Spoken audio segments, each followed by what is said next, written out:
네, 강프로입니다. 자, 에코프로 BM 한번 볼 텐데요. 23년이 끝났습니다. 자, 에코프로 BM의 종가는 28만 8천 원으로 마감이 됐어요. 23년 한 해는 양극재 업체들의 해라고 해도 과언이 아닐 것 같아요. 자, 근데 여기서 우리가 한 가지만 생각해 보자고요. 주가는 가격이 먼저 움직입니다. 그리고 그 뒤에 실적이 따라붙죠. 자, 그걸 우리가 에코프로 BM의 주가 움직임을 보더라도 충분히 이해를 할 수가 있는 내용인 게, 자, 여기 한번 볼게요. 대략 한 10,000원 정도에 있었던 주가가 21년도까지, 그렇죠? 어느 정도까지 상승을 했냐? 14만 원 정도까지 상승을 했습니다. 이 당시에 에코프로도 마찬가지였죠. 그렇죠? 자, 근데 추가적으로 58만 원까지 급등하는 상황이 언제 벌어졌어요? 23년도에 나왔다는 겁니다. 자, 그러면 실적이 좋아지는 해가 23년도일까요? 그렇죠? 그걸 한번 보면 우리가 주가가 어떻게 움직이는지, 그렇죠? 그 부분에 대한 걸 확인할 수 있겠죠. 실적 확인합니다. 자, 보세요. 20년도에 에코프로 BM의 실적은 548억입니다. 물론 1분기, 2분기, 3분기 정도까지의 실적 윤곽이 잡히면, 그렇죠? 한 4분기 정도는 예상치로 더 하더라도 오차 범위가 상당히 줄어들 겁니다. 근데 결산 실적이 나오는 건 21년 초, 22년 초, 23년 초 이렇게 나오죠. 그렇죠. 1월과 2월 안에 실적이 다 발표가 됩니다. 자, 그럼 생각해 보세요. 여기서 20년부터 시작해서 21년까지 주가가 14배에서 15배 정도 상승을 했는데 이 구간에 실적이 좋아진 건 2배밖에 안 된다. 그렇죠. 대략 한 100% 정도밖에 되지 않아요. 주가는 한 1000% 이상 상승을 했는데, 그렇죠. 실적의 증가폭은 10분의 1 정도밖에 되지 않는다는 거죠. 그러면 22년도의 결산 실적은 언제 나오죠? 23년도에 나오잖아요. 그렇죠? 그러면 주가가 23년도에 이렇게 큰 폭으로 상승세를 보였는데 22년도에는 실적이 좋아졌는데도 불구하고 어떻게 됐다는 겁니까? 선반영된 부분이 있기 때문에 떨어졌다는 거예요. 그렇죠? 그래서 22년도에 주가가 안 좋았고요. 그리고 23년도에 실적을 확인하고 나서 급등을 한 겁니다. 근데 실적을 확인하는 시점이 언제라는 거예요? 21년도에 고가를 돌파하면서 신고가를 만들었고, 그리고 추가적으로 상승폭이 굉장히 강하게 나왔다. 물론 이때 당시의 대장은 에코프로가 맞습니다만은 에코프로 BM도 못지않은 상승세를 보였다는 걸 보면 우리가 실적보다 가격이 우선한다는 걸 알고 있어야 됩니다. 그럼 지금은 우리가 어떻게 봐야 될까요? 뒤집어서 봐야겠죠. 그렇죠? 실적이 23년도에 어때요? 안 좋아요. 왜? 리튬 가격. 그렇죠. 리튬 가격은 어때요? 평균치를 유지한다. 평균치를 유지했을 때 어때요? 에코프로 BM과 같은 양극재 업체들의 마진율은 대략 7에서 경기가 좋을 때는 한 10% 정도까지 늘어날 수 있지만 고정적인 부분에 수렴하게 되어 있고요. 아직까지 생산량 증가 자체가 4배에서 5배 정도 27년 기준에서 남아있기 때문에 추가적인 성장세는, 즉 성장에 대한 구조적인 문제는 전혀 훼손된 게 없습니다. 단지 58만 원까지 올라갔었던 이 7월 달까지의 움직임, 그렇죠? 급등했었던 7월 달까지의 움직임에 대한 가격 부담이 있었기 때문에 조정을 준 거지만, 그렇죠? 62평을 하회하는 이 부분에 대해서는 공매도들의 농간이 있었고 지금은 공매도가 금지됐고, 그렇죠? 이게 사회적인 이슈로 되어 있습니다. 자, 간단하게 말씀드리겠습니다.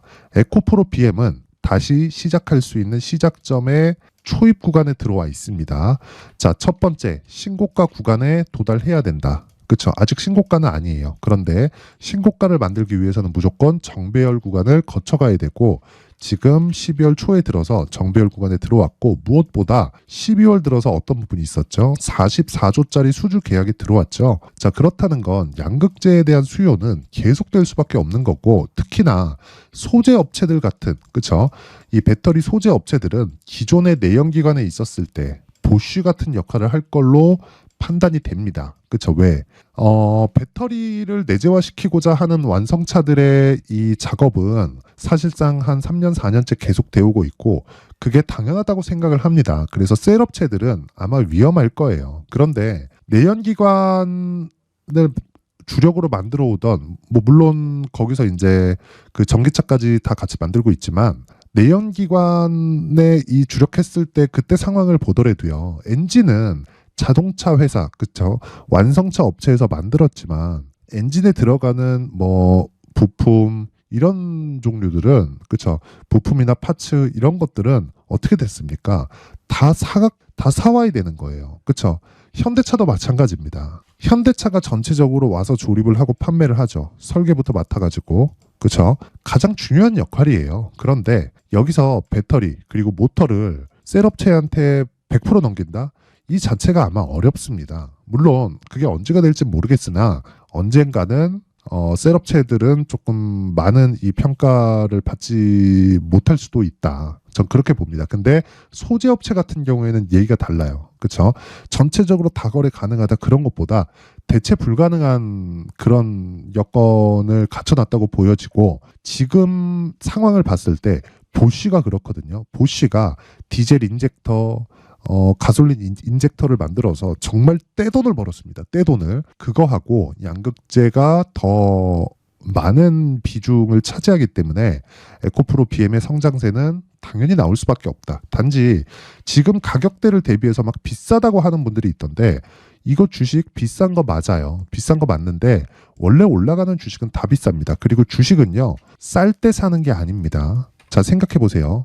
에코프로 BM의 지금 시가총액이 얼마예요? 28조입니다. 근데 이익이 얼마예요? 22년 기준에서 3,800억이에요. 그쵸? PER 몇 배입니까? 거의 한 70배 정도가 나온다. 그쵸? 어쩔 수 없어요, 이건. 어쩔 수 없습니다. 자, 실적이 계속해서 좋아지고는 있지만 주가가 더 빨리 올라갑니다. 그래서 고평가 논란은 계속될 건데 고평가 논란이 있으면 있을수록 어떻게 됩니까? 실적이 따라오지 않는다는 거기 때문에 주가는 추가적으로 더 올라간다. 만약에 성장의 구조가 훼손되잖아요. 그런 문제가 될 수 있지만 성장의 구조는 환경적인 부분 때문에요. 그렇죠? 정부 정책의 방향이 어쩔 수 없이 그쪽으로 갈 수밖에 없습니다. 이 부분은 그냥 불변이라고 보시면 되고 소재 업체는 그렇죠? 기존의 보쉬를 대체할 수 있는 그게 에코프로 BM, 퓨처엠 뭐 이런 양극재 기업이다. 그래서 지금 우리가 봐야 됐을 때 중요한 내용은 한 가지입니다. 가격을 얼마에 잡는지가 중요하다. 아무리 좋은 종목이라도 내가 50만 원, 60만 원 정도에 잡잖아요. 2년, 3년 보유해서 그렇죠? 나 수익 보고 나올 거예요. 그럴 수 있겠죠. 근데 대부분의 사람들은요. 고가까지 올라가서 약간 흔들잖아요. 털립니다. 주가는요. 떨어질 때 털리는 게 아니에요. 올라갈 때 털립니다. 그렇죠? 그리고 지금이 제일 많이 털리는 구간입니다. 왜? 실망 매물이 나오거든요. 그래서 그런 부분을 방지하려면 무조건 가격적인 부분에 집중을 해야 됩니다. 그리고 그 가격을 토대로 내가 단기간에 수익을 낼 수 있고 단기간에 수익을 낼 수 있는 그 내용을 토대로 그렇죠. 3개월까지 이어지는 장기 투자 구간을 진행을 한다. 제가 보는 장기 투자의 기간이 3개월이란 소리죠. 자, 그래서 가격이 중요하지만 그 가격에 대해서 제가 말씀드리기 전에 연초 이벤트, 그렇죠. 연초 이벤트로 제가 강프로 소통방에 대해서 안내 말씀을 드리고 가겠습니다. 자, 소통방은 지금 500분 정도가 함께하고 있고요. 그리고 특징점은 두 가지가 있습니다. 무료로 진행한다. 그리고 두 번째, 신고가 종목만 매매한다. 그렇죠. 그래서 에코프로 BM은 지금 신고가가 아니기 때문에 추적을 제가 계속하고 있고 가격을 어느 정도에 잡고 어느 정도에 팔고 그리고 보유 기간을 어느 정도로 가져가야 되는지 그 부분에 대한 건 제가 차차 말씀을 드리고 무엇보다 신고가 매매가 어떻게 진행이 되는지 그리고 소통방 내용에 대해서 확인을 해보겠습니다. 자, 보시면 여기 12월 28일 그쵸? 레고캠바이오 그리고 포스코 DX 이렇게 진행이 됐죠. 정확하게 장시작 전 8시 52분, 8시 55분. 그쵸? 28일은 목요일입니다. 한 해의 마감일이죠. 자, 어떻게 됐는지 한번 볼게요. 레고캠 바이오. 자, 정확하게 6% 상승 마감이 됐습니다. 신고가죠. 근데 요 날만 공략했을까요? 그쵸? 신고가 돌파는 정확히 요 날 나왔죠. 그쵸? 요 날 12월 22일 어떻게 진행되는지 한번 보겠습니다. 쭉 올려서 보면 자, 보세요. 12월 22일 시노펙스 테크윙 레고캠 바이오 8시 53분, 8시 54분, 8시 54분 22일도 똑같이 진행하죠. 올려봐야 다 똑같습니다. 자, 내용 보세요. 레고캠 바이오 8시 54분 12월 22일 그쵸? 요 날입니다. 요 날 12월 22일 49,700원 4일 동안의 종가가 얼마가 나왔습니까? 그쵸? 65,000원 대략 한 30% 정도의 수익 구간에 들어갔다. 자, 이런 식으로 매매가 진행되는 건 무조건 신고가 매매를 했을 때만 가능합니다. 단기적으로 내가 저가를 잡았는데 확 튀던데 운이 좋은 거예요. 유지할 수가 없습니다. 근데 신고가 매매를 했을 때는 모든 종목의 패턴이 신고가를 만들고 시장의 주도주가 되기 때문에 어쩔 수 없이 그쵸? 이 구간은 만들어질 수밖에 없다. 한 가지 내용만 기억하시면 될 것 같아요. 신고가를 공략했을 때 단기 수익 가능하다. 장기 투자 가능하다. 그쵸? 장기 투자를 하기 위해선 단기 수익에 성공을 해야 된다. 그쵸? 단기 전략으로 성공을 해야 됐을 때 장기 투자까지 가는 거다. 왜? 단기적으로 수익 본 걸 담보로 그렇죠. 내가 손실을 보지 않았을 때는 쌓여갑니다. 그런 상황을 만들려면 신고가 매매를 해야 되고, 실제 레고캔바이오 같은 경우에도 정확하게 그렇죠. 이쪽에서 그렇죠. 신고가 돌파 구간에 공략을 한 결과 4일 동안 30% 정도의 수익 구간에 들어왔고, 이 기준은 신고가다. 실적이 아니라는 겁니다. 자, 그 위에 시노펙스를 한번 볼까요? 시노펙스. 자, 내용을 한번 보시면 13% 상승 마감이 됐습니다. 12월 22일. 그쵸? 자, 22일 날은 요 날이에요. 근데 종가까지 계속 4일 동안 쉬지 않고 올랐다. 시가죠. 그쵸? 시노펙스 8시 53분 시장가로 때려라. 그러니까 시가에 매수하라는 소리예요. 5,200원. 정확하게 진입이 됐고 쭉 올라가서 50% 가까운 수익 구간에 들어갔다. 자, 이렇게 매매를 할 수 있는 건 당연히 신고가 구간에 있기 때문입니다. 그렇죠? 어떤 종목이든 신고가 외적인 다른 부분에서 이런 시세가 발생하지 않아요. 저가부터 무언가 나오던데요. 운이 좋은 겁니다. 지속이 안 돼요. 그래서 시노펙스를 언제부터 공략했는지 볼게요. 제가 쭉 올려서 보잖아요. 그러면 시노펙스 공략 시점들이 계속 나옵니다. 자, 보세요. 12월 20일 시노펙스, 그렇죠? 장 시작 전이죠. 쭉 올려서 보면 자, 12월 18일 시노펙스 이런 식으로 여기 18일 공략, 왜 신고가니까 공략 터지는 겁니다. 어떤 종목이든 주도주가 되기 위해선 무조건 신고가를 거쳐가야 된다. 자, 그래서 내가 매매하는 과정에서 막 자꾸 물려요, 막 손절해요, 이러신 분들은 연초 이벤트 때 제가 무료로 진행을 하니까 소통방으로 입장을 하세요. 제가 지금 500분인데 딱 1000분까지만 늘리도록 하겠습니다. 그런데 구독과 좋아요 부탁드리고요. 상단에 있는 전화번호로 참여라고 문자를 보내주시면 제가 소통방 입장 링크를, 그쵸? 문자 보내주시는 그 번호로 제가 링크를 공유해 드리도록 하겠습니다. 그쵸? 그리고 연초 이벤트 하나 더 나갑니다. 제가 신고가에 대해서 계속 강조를 드렸기 때문에, 그쵸? 이 신고가를 어떻게 잡아야 되는지, 그쵸? 이 신고가 검색기, 그리고 여기서 나온 종목을 어떻게 추적하고 내 계좌에서 수익 모델을 어떻게 가져가고 보유 기간을 어느 정도까지 잡아야 되는지, 그쵸? 이 수익 모델에 대한 내용을 제가 함께 준비를 해놨습니다. 이것도 당연히 무료로 진행을 하고요. 그리고 구독과 좋아요 부탁드리고요. 상단에 있는 전화번호로 참여라고 문자 보내주시면 제가 소통방 입장 링크, 그리고 수익 모델, 그리고 신고가 검색기까지 함께 공유를 해드리도록 하겠습니다. 자, 다시 에코프로 BM으로 돌아와서 보겠습니다. 에코프로 BM으로 돌아와서 보면 58만 원 고점 쭉 빠졌죠. 그쵸? 어디까지 빠졌나요? 19만 원. 그리고 반등 나왔죠. 자, 그러면 앞으로 좋아질 부분을 선반영시키는 과정에서 수급이 몰렸고 오버슈팅이 나왔다. 그렇죠? 그러면 올해 실적이 안 좋아질 부분을 선반영시켜서 내렸고, 그렇죠? 왜? 프리미엄을 적게 받게 된 겁니다. 선반영시켜서 내렸고 공매도가 난리를 치면서 언더슈팅이 나왔다. 그렇죠? 여기서는 지금 공매도가 금지가 됐고요. 그리고 금지가 되면서 뭔가 개선 사항이 있겠죠. 불법 공매도를 잡는 액션들이 지금 많이 나오고 있습니다. 근데 좀 실망스러운 부분도 있는데 어쨌든 하고 있다는데 의미가 있는 거고, 그랬을 때는 좀 경계를 할 수밖에 없으니까 우리는 그 부분에 집중을 하고 무조건 가격적인 전략을 잡자. 그리고 신고가를 만들기 전에 첫 번째 단계인 정배열 구간에 들어왔기 때문에 지금부터 준비를 해놔야 내가 고가에 따라가서 물리는 일이 안 생기는 겁니다. 즉 가격과 보유 전략이 중요하다. 그래서 제가 에코프로 BM의 가격 그리고 단기 보유 전략을 준비를 해온 겁니다. 자, 다시 말씀드릴게요. 주식시장에서 가격만큼 중요한 게 없고요. 그리고 가격적인 파악이 되었을 때 내가 보유 전략으로 연결시켜서 2주 안에 수익을 전환시킬 수 있고 2주의 수익이 담보로 해서 내가 3개월 동안 이어지는 장기 투자 구간, 즉 대시세 구간에 들어갈 수 있는 겁니다. 무조건 단기 전략에 성공을 해야 돼요. 그렇죠? 그래서 이 내용을 제가 20페이지에 걸쳐서 상세하게 준비를 해왔는데 영상에서 이야기를 드리면 거의 한 2시간, 3시간 정도 계속 이야기를 해야 됩니다. 그래서 제가 이렇게 내용을 준비를 해온 거니까, 그렇죠? 구독과 좋아요 부탁드리고요. 상단에 있는 전화번호로 자, BM이라고 문자를 보내주시는 분들에 한해서만 제가 가격 그리고 단기 보유 전략을 공유해 드리도록 하겠습니다. 무엇보다 구독과 좋아요는 꼭 한 번씩 부탁드리도록 하겠습니다.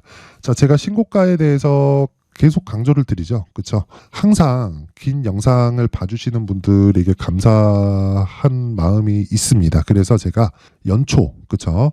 연초까지 어느 정도의 이 신고가 주도주가 나올 수 있을지, 그리고 어떤 종목을 어떤 식으로 공략을 해야 될지, 그 부분에 대해서 제가 내용을 준비를 해놨으니까 영상 끝까지 시청하시고요.